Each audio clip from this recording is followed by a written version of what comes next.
Engkau ajaib, Engkau mulia. Kesulitan boleh datang, kelemahan boleh datang, tapi kasih setia Tuhan tidak pernah meninggalkan kami.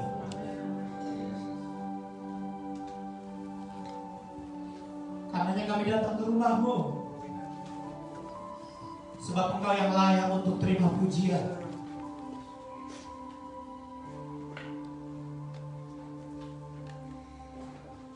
Tolong kami yang lemah ini Tuhan, biar kami beroleh firman-Mu. Hamba-Mu yang lemah dan terbatas, tolong dia menyampaikan isi hati-Mu dengan benar. Nama-Mu dipuji, dimuliakan. Kami tahu kuasa-Mu tidak terhambat oleh keterbatasan dan kelemahan kami. Kami tahu kuasa-Mu terus nyata Tuhan. Berkati kami dengan firman-Mu. Kami siap mendengar Engkau Tuhan.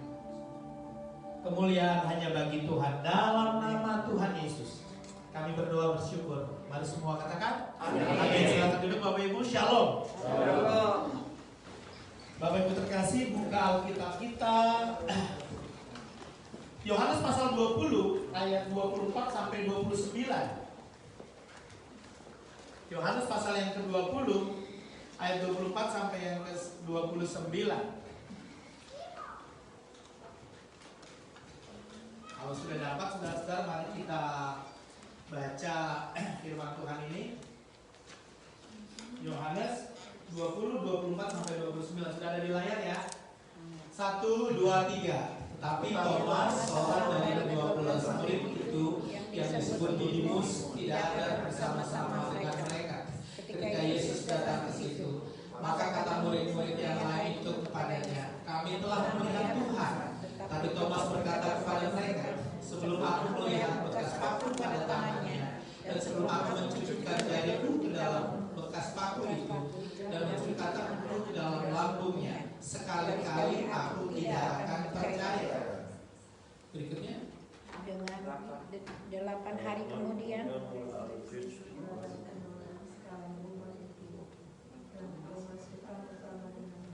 ulangi, 8 hari kemudian murid-murid Yesus berada kembali di dalam rumah itu, dan Thomas bersama-sama dengan mereka. Sementara pintu terkunci, Yesus datang dan dia berdiri di tengah-tengah mereka dan berkata, damai sejahtera bagi kamu. Kemudian dia berkata kepada Thomas, taruhlah jarimu di sini dan lihatlah tanganku, ulurkanlah tanganmu dan cucukkanlah ke dalam lambungku, dan jangan kau tidak percaya lagi, melainkan percayalah. Thomas menjawab dia, ya Tuhanku, ya Allahku. Kata Yesus kepadanya, karena engkau telah melihat aku, maka kau percaya. Berbahagialah mereka yang tidak melihat namun percaya. Puji Tuhan. Saudara-saudara, ada sebuah kisah zaman dahulu kala yang diceritakan dalam sebuah novel yang difilmkan dengan judul The Count of Monte Cristo. The Count of Monte Cristo. God is faithful to the faithless. Allah yang setia kepada orang yang kekurangan iman, yang imannya kecil begitu. Jadi satu hari saudara-saudara ada kisah tentang nama seorang pria, seorang laki-laki bernama Dante. Dia ini dimasukkan ke penjara karena fitnahan, karena niat-niat orang jahat. Dia masuk dalam penjara di sebuah penjara Prancis yang paling ditakuti. Waktu dia ada di sana tentu dia kecewa, dia anak Tuhan, tapi dia dituduh, difitnah, lalu dia masuk ke penjara yang paling seram. Di sana dia kenal dengan seorang pendeta yang di penjara juga. Jangan sampai dia bikin malu Tuhan. Tapi menurut kisah novel itu, dia ketemu dengan pendeta, dan pendeta itu banyak memberikan nilai-nilai spiritual yang memberkati dia. Tinggal si pria ini, si Dante ini dihukum seumur hidup, saudara-saudara. Karena fitnahan itu. Lalu pendeta dan Dante itu gali lubang untuk bikin terowongan mau melarikan diri, tahu ya? Setiap hari dia kikis-kikis lubangnya, dia pacul-pacul, dan nanti dia balik lagi kalau udah sore. Saudara-saudara, beberapa hari memakan waktu beberapa hari sampai mau dia berhasil, mau dia tembus gitu terowongannya. Ini pendeta sakit. Karena sakit, ini pendeta terbaring. Mereka berdua saja di kamar di sel itu. Lalu pendeta itu hanya bilang begini, sepertinya umurku nggak panjang lagi, nggak lama lagi. Aku mau kasih kamu peta harta karun, kata Harta karun ini adalah harta karun yang dicari-cari orang selama ini aku sembunyikan bertahun-tahun. Ya kaget pemuda itu. Ini ada harta karunnya, dikasih tahu bagaimana caranya kamu mendapatkannya. Lalu, loh, kok ini harta karun ini kok ada sama Pak Pendeta? Iya, waktu saya diinterogasi saya berbohong. Kok pendeta berbohong? Ya saya kan pendeta, saya bukan orang suci. Benar juga ini pendeta merahnya. Betul ya, dia kan pendeta ya. Dia bukan orang suci. Jadi singkat cerita dia kasih tahu caranya. Lalu dia bilang begini, satu pesanku, mungkin ini adalah pelajaran terakhirku untukmu. Jangan berbuat kejahatan lagi. Wah, dia diam. Kalau kamu berbuat kejahatan lagi, kamu akan masuk ke tahanan ini dan menjalani hukumanmu. Dia bilang, aku pesan kalau kamu nanti sudah dapat harta karun itu, gunakan untuk hal yang baik, kata pendeta itu. Dia bilang, tidak. Saya akan gunakan uang ini untuk balas dendam. Orang-orang yang mencelakakan saya, dia harus masuk ke penjara. Lalu pendeta bilang, jangan. Sambil napasnya udah ngos-ngosan, pendeta kayak udah mau berakhir. Lalu, jangan nak, jangan. Pembalasan itu miliknya Tuhan. Aku nggak percaya sama Tuhan, dia adalah anak Tuhan. It doesn't matter. God believe in you. Kira-kira pendeta itu. Nggak apa-apa, kamu nggak percaya, tapi Tuhan percaya sama kamu. Dia diam saja. Lalu singkat cerita, itu pendeta mati dan pria itu berhasil membobol terowongan itu. Dia lari dan dia dapat harta karun itu. Peta itu, perkataan pendeta itu bukan hanya membuat si Dante ini kaya raya. Di akhir cerita dari novel itu dikisahkan, perkataan pendeta itu membawa aku kembali kepada Allah. Dulu dia anak Tuhan, lalu dia kehilangan imannya. Tapi lewat perkataan dengan hamba Tuhan di penjara itu, dia menemukan kembali Tuhan, dia datang kepada Tuhan. Teks yang kita baca tentang Thomas kira-kira berbicara tentang hal ini. Dia adalah anak, dia adalah murid Tuhan. Dia punya iman yang perkasa, dia punya iman yang kuat. Tapi kematian Kristus tidak masuk dalam pikirannya. Kematian Kristus tidak bisa dimengerti. Kenapa Tuhan yang ajaib, yang perkasa harus mati? Ini tidak bisa diterima oleh pikirannya. Dan itu membuat dia kehilangan iman. Saudara-saudara, paling tidak secara singkat saya mau bicara ada 4 hal. Apa yang terjadi di dalam diri Thomas? Dia ragu menjadi percaya. Dari ragu menjadi percaya. Ini judul kita pagi hari ini. Pertama-tama saudara-saudara perhatikan, persoalan seringkali membuat orang meragukan Tuhan. Persoalan seringkali membuat orang meragukan Tuhan. Kalau dia oke, hidupnya oke, dia bisa percaya dengan sungguh. Tapi bagaimana kalau kakinya nggak bisa bergerak? Seperti yang saya alami saat ini. Bisa dia berkata puji Tuhan? Tuhan izinkan engkau masuk ke dalam segala musim di dalam hidupmu. Bisakah engkau memuji Tuhan? Ketika engkau sakit, ketika masalahmu, ketika doamu belum dijawab Tuhan, bisakah engkau berkata syukur kepada Tuhan? Ini yang terjadi. Persoalan seringkali membuat orang meragukan Tuhan. Ini yang terjadi sama Thomas. Kenapa Tuhan yang seharusnya menjadi Mesias, menjadi Raja, menjadi Pembela, kenapa dia mati? Ini tidak bisa diterima oleh pikiran dari Thomas. Dan inilah yang membuat dia meninggalkan teman-temannya. Saudara-saudara, Thomas itu dulu orang hebat. Di pasal 11, kalau saudara perhatikan, waktu Yesus mau membangkitkan Lazarus di Yudea. Kalau tahu cerita itu, Thomas bilang begini. Waktu ada orang mengabarkan kepada Yesus untuk kembali ke Yudea, membangkitkan Lazarus yang mati, murid-muridnya bilang begini, jangan pergi ke sana, lupakan engkau Tuhan, bahwa engkau hampir dirajam dan mati. Jangan kembali ke Yudea, engkau akan bahaya. Tapi apa kata Thomas? Mari kita pergi untuk mati bersama dia. Dia berani. Iya. Batu nggak membuat dia takut, kematian tidak membuat dia takut. Dia berani pergi bersama Tuhan. Bukankah iman yang teguh? Dan kedua, Thomas itu ada dalam peristiwa kebangkitan Tuhan ke Lazarus.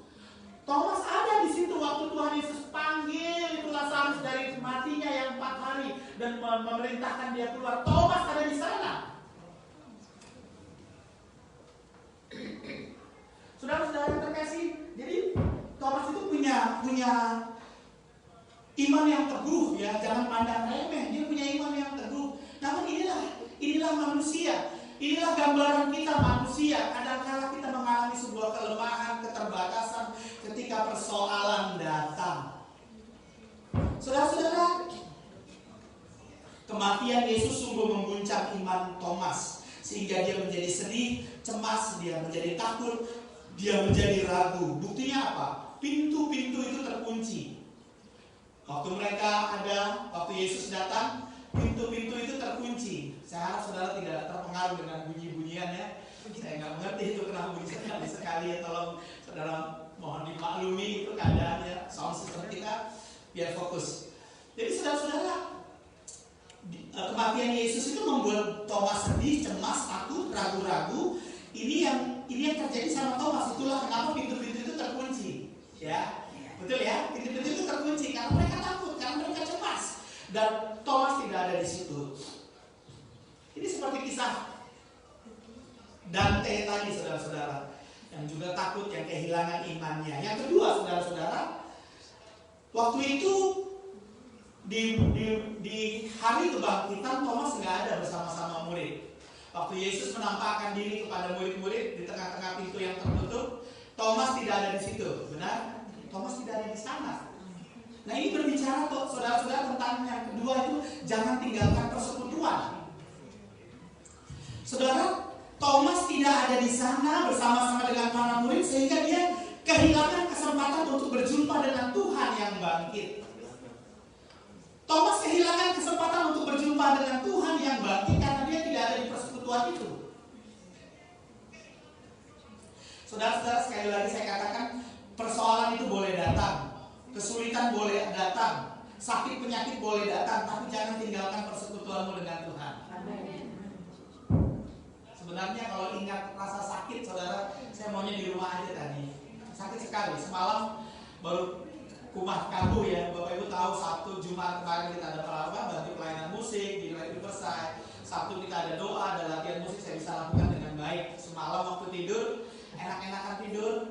Tiba-tiba anak perempuan saya bilang begini, "Pak, sini punggungmu saya garuk," kata dia. Senang kan gitu? Karena saya saking senangnya saya lupa, saya tuh nggak bisa berbalik ya. Saya tuh saking senangnya saya berbalik, ketika berbalik, kaki langsung nggak bisa digerakkan dari semalam. Lalu ya itulah ya, jadi sesuatu yang buat saya sulit. Tapi saya mau belajar. Kesulitan boleh datang, sakit boleh datang, tapi persekutuan jangan ditinggalkan. Thomas kehilangan, benar. Thomas kehilangan kesempatan untuk berjumpa dengan Yesus yang bangkit ketika dia meninggalkan persekutuannya di hari kebangkitan Yesus. Betul. Saya mau mengatakan ini ada berkat khusus dari sebuah persekutuan. Ada sebuah berkat khusus yang Tuhan siapkan dalam sebuah persekutuan. Karenanya saudara-saudara jangan tinggalkan persekutuan. Manusia itu diciptakan untuk bersekutu. Manusia itu diciptakan untuk bersekutu, saudara-saudara. Manusia itu diciptakan untuk satu dengan yang lain berinteraksi. Ada seorang ibu kerja live-in, sama bosnya nggak boleh keluar karena takut COVID. Jadi bosnya bilang, kamu punya dua pilihan. Kamu jangan keluar rumah, atau kalau kamu nekat keluar rumah, saya berhentikan. Berat ya pilihannya ya. Saya ngerti ibu itu pilih tinggal. Saya tahu dia harus mencukupi keluarga, dia harus mensupport keluarga dan sebagainya. Saya ngerti. Jadi singkat cerita, ibu ini nggak keluar dari rumah tuannya, nggak pergi ke gereja. Biasanya Jumat malam dia pulang, Minggu malam kembali lagi. Tahu ya Bapak Ibu ya. Dia nggak lakukan itu. Dia bilang begini sama saya, "Mas Adi, saya seperti orang gila." "Kenapa, Bu?" "Saya nggak lihat orang, saya nggak ikut persekutuan." "Nah, kan ada online, Bu." Saya bilang gitu, "Kan kita putar online." "Iya sih Pak, online. Tapi ada sesuatu yang lain." Saya bilang, "Betul, kita perlu bersekutu." Betul, kita perlu bersekutu. Jadi saya cuma ingatkan ibu itu ya berdoa. Dia mungkin setelah semakin baik ya, 50% diizinkan terbuka, kelihatannya bosnya mengizinkan. Jadi dia bilang, "Pak, kalau boleh saya kepingin sekali ke tempat Bapak." Saya bilang, dia itu cuma orang lain. Saya nggak mau tarik-tarik cuma orang lain. Itu cuma orang lain, tapi dia bilang begitu sama saya, "Pak, tapi saya kepingin ke tempat Bapak." Seperti saya ceritakan sama saudara, ada orang jemaat dari gereja lain, dia telepon saya, "Pak, bagaimana caranya saya mau ngasih perpuluhan?" Saya bilang, "Kasih ke gerejamu." Pernah saya cerita ya. "Sudah Pak, sudah saya kasih ke dia, tapi saya mau kasih juga ke gereja Bapak." Ya puji Tuhan, begitu dong. Seperti ini juga kejadiannya. Jadi saya bilang, manusia itu diciptakan untuk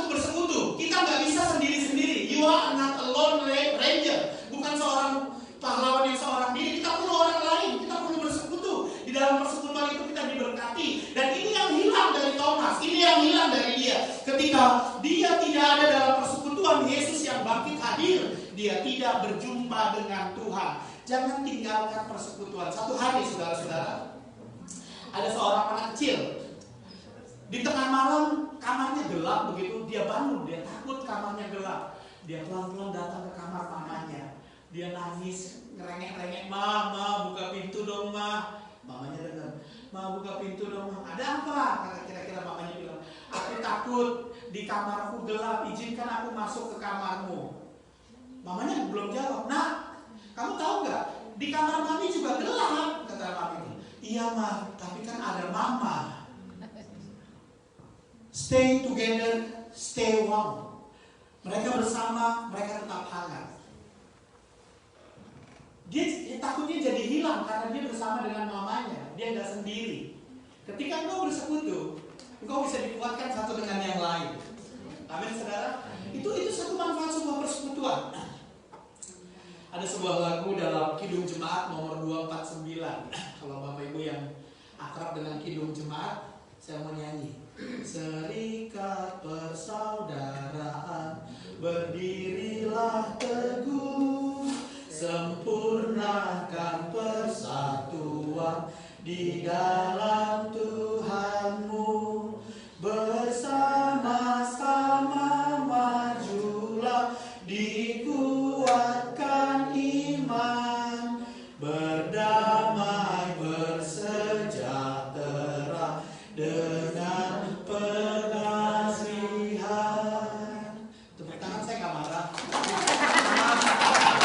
Bilang aja dari cekokin. Tentang suaranya bagus. Saudara dengar. Judul saya minta tolong Grace ini. Grace, kamu kan pintar lagu kidung. Tolong dong cari terjemahan lagu apa nih judul lagunya, apa saudara-saudara? Serikat Persaudaraan. Dia cari, dia bilang nggak ada, Pak Pendeta. Ini lagu bahasa Jerman. Saya bilang stop, bahasa Jerman saya nggak tahu. Saya cuma tahunya Ich liebe dich, I love you. Selebihnya saya nggak tahu bahasa Jerman. Kalau kamu tak persekutuan doang, mari datang, karena kita perlu bersekutu, dan di dalam persekutuan itulah kekuatan berkat Tuhan dicurahkan. Amin. Engkau bukan seorang diri menghadapi hidupmu, ada persekutuan. Yang ketiga, ada belas kasihan dari Tuhan. Tuhan itu tidak ingin Thomas terhilang. Jadi di minggu berikutnya Thomas ada bersama-sama mereka, betul?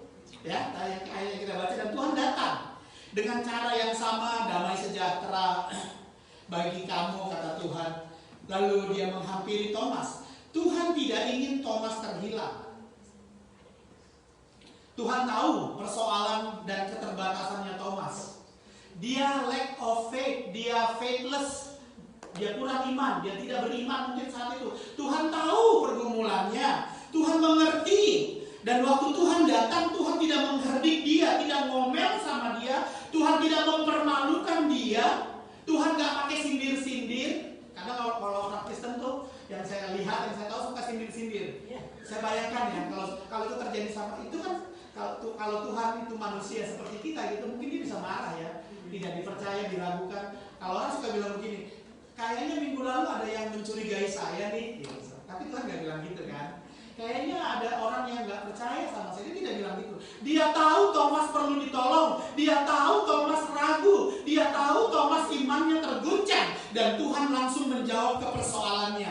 Dia datangi Thomas dan tunjukkan tangannya. Lihat tanda paku di tanganku, lihat lambungku.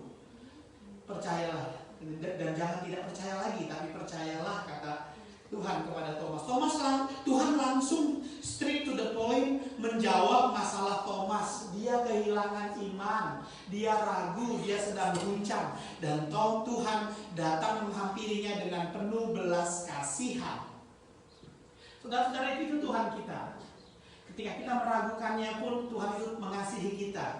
Dia menolong kita sesuai dengan apa yang kita butuhkan. Tuhan itu penuh dengan belas kasihan. Amin. Dia gak marah-marah. Ingat waktu Petrus menyangkalinya, Tuhan pun tidak mengerti ya, disangkali, dihianati oleh orang-orang terdekatnya. Tuhan tetap menyatakan belas kasihannya. Ini hebatnya Tuhan kita, saudara-saudara. Kadang kita meragukannya. Kita sama kok sama Thomas. Kita nggak lebih baik dengan Thomas. Sama kehidupan kita. Kadang-kadang kita kuat iman kita, tapi kadang-kadang karena persoalan kita menjadi lemah, dan kadang juga kita meragukan, Tuhan bisa sembuh nggak ya? Tuhan, saya bisa nggak ya lalui masalah ini? Tuhan, bisa ada pertolongan nggak ya? Ada jalan nggak ya? Kita identik, kita mirip dengan Thomas yang pesimis, yang lemah, yang kadang-kadang curiga, juga takut, juga ragu-ragu. Ini gambaran untuk diri kita, saudara-saudara. Tapi Tuhan penuh dengan belas kasihan. Dia tahu keadaanmu. Dia tahu engkau sedang ragu. Dia tahu engkau sedang curiga sama Tuhan. Dia tahu mungkin kita sedang menyaksikan apakah Tuhan mampu menolong kita. Dia tahu. Dan dia mau menyatakan pertolongannya senantiasa. Kalau saudara pernah dengar Napoleon Bonaparte, seorang jenderal perang Prancis yang sangat terkenal, penguasa dunia saat itu. Satu hari ada seorang ibu menghampiri dia. Dia bilang begini, ibu itu rupanya datang menghampiri Napoleon untuk meminta belas kasihan Napoleon karena anaknya 2 kali melakukan pelanggaran yang sangat besar dan harus mendatangkan hukuman kematian. Dia datang sama Napoleon, dia bilang, "Tuanku, aku datang mohon belas kasihanmu.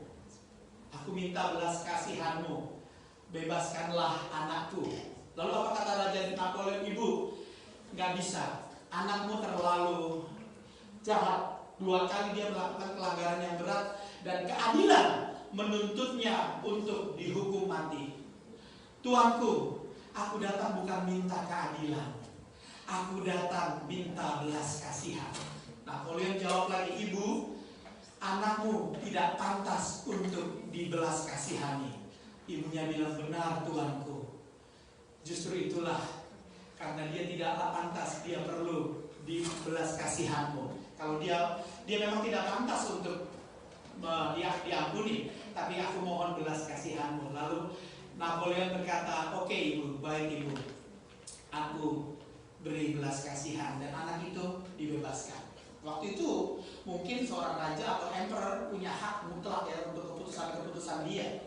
Tidak seperti sekarang mungkin harus nunggu pengadilan ini, pengadilan itu. Napoleon bisa katakan itu. Kenapa? Karena dia tergugah hatinya oleh belas kasihan. Sungguh dia tidak layak. Kalau bicara keadilan, dia tidak layak dibebaskan. Tapi ibu ini pintar. Aku tidak minta keadilan. Sebab kalau keadilan yang diminta, hukuman mati bagi dia. Aku minta belas kasihan. Itu yang Tuhan lakukan. Itu yang Tuhan Yesus lakukan dalam hidup Thomas. Itu yang Tuhan Yesus lakukan dalam hidupmu. Kalau Tuhan tuntut keadilan, kita mati. Tapi Tuhan penuh dengan belas kasihan. Kelemahan Thomas diabaikan. Kekurangan iman si Thomas diabaikan. Dia penuh dengan belas kasihan. Bukan keadilan yang Tuhan pandang, tapi belas kasihan. Bukankah itu yang kita perlukan, saudara-saudara? Kalau bicara keadilan, kita semua antri dalam penghukuman. Tapi Tuhan penuh dengan belas kasihan. Amin, saudara-saudara. Apapun pergumulanmu, dengar firman Tuhan. Tuhan penuh dengan belas kasihan. Engkau mungkin kurang iman. Engkau merasa imanmu tidak tangguh, tidak besar, doesn't matter, gak masalah. Tapi Tuhan percaya kepadamu dan Tuhan penuh dengan belas kasihan. Satu hari ada seorang wanita tua, wanita lusuh penampilannya. Rupanya dia seorang imigran. Seorang imigran yang datang dari Amerika. Imigran dari Jerman. Bersama dengan anak-anaknya yang kecil, ada 3 orang anak yang kecil-kecil sedang duduk di sebuah stasiun kereta api. Wajahnya sangat sedih sekali. Lalu ada wanita, dia orang Amerika gitu, wanita itu dia tahu ini kayaknya wanita imigran, orang imigran. Lalu dia hampiri, dia ajak ngomong-ngomong. Setelah terjadi diskusi, ketahuan, dia baru cerita gitu. Suamiku baru saja dikubur di laut. Dan aku harus pergi ke tempat baru yang bernama Iowa. Aku pikir aku nggak mampu menghadapi seorang diri. Pergi ke tempat yang baru yang belum aku ketahui bersama anak-anakku yang masih kecil. Wanita ini timbul belas kasihan mendengar cerita itu. Dia keluarkan sejumlah uang untuk bantu wanita itu dan dia bilang begini, "Ibu,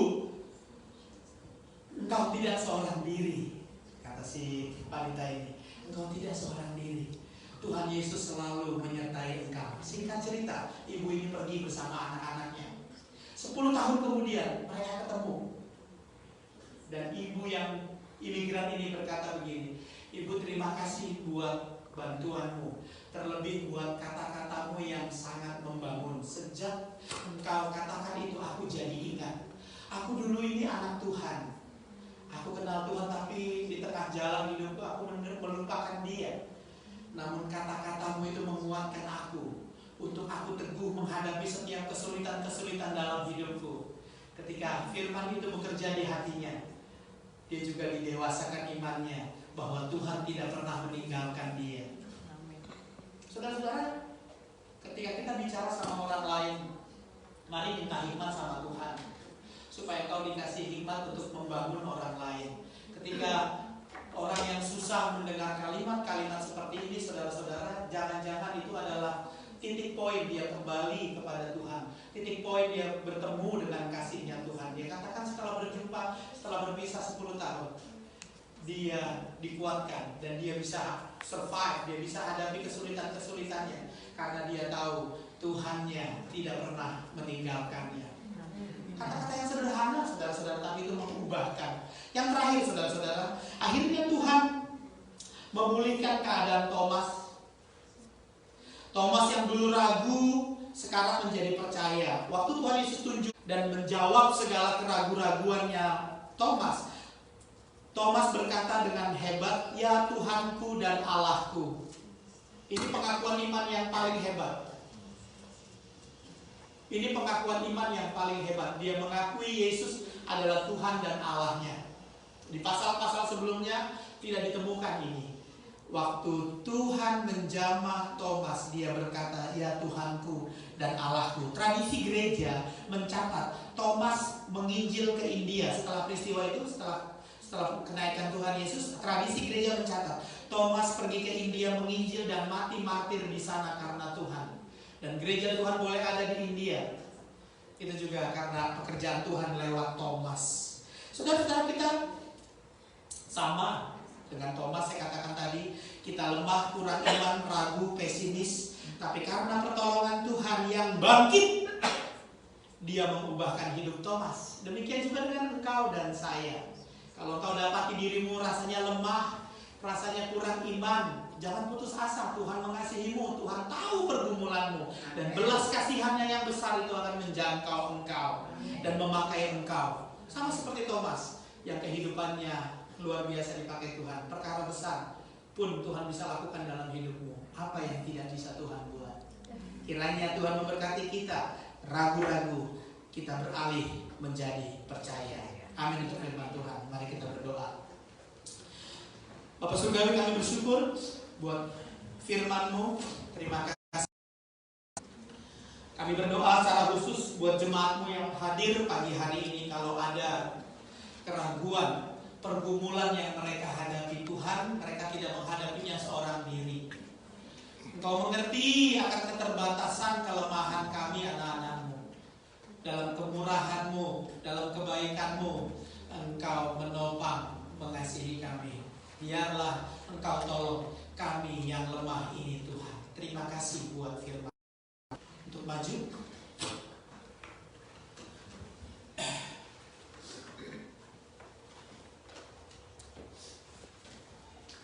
Saudara, siapkan hatimu. Tuhan mengundang engkau semeja sehidangan dengannya. Biarlah engkau menyiapkan hatimu. Mari kita tundukkan kepala untuk perjamuan yang akan kita terima. Terima kasih Tuhan, Engkau memberikan kepada kami kesempatan untuk menikmati tubuh dan darah-Mu. Engkau mau mati bagi kami, Engkau mau mengampuni semua pelanggaran kami. Terima kasih.